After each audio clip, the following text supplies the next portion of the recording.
safa zan sassanta tsakanin mu daidaita jini da jini kuma da biyu ɗauki alƙawari zami zaman hakuri ki ci bayani na ci bayani ki kula da ni na kula da ke masoyi na nan tare da wa'ayin duniya da zuciya ta ki shige ki ba ni dama masoyiya fage da ni da ke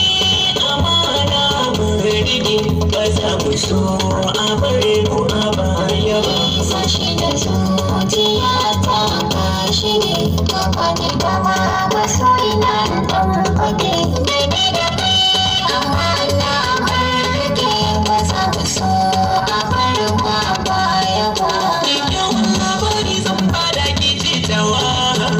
na duba a cikin yan mata kin zarcewa har da abokai na zan nuna ki ba na boyewa zamo mai da rayuwa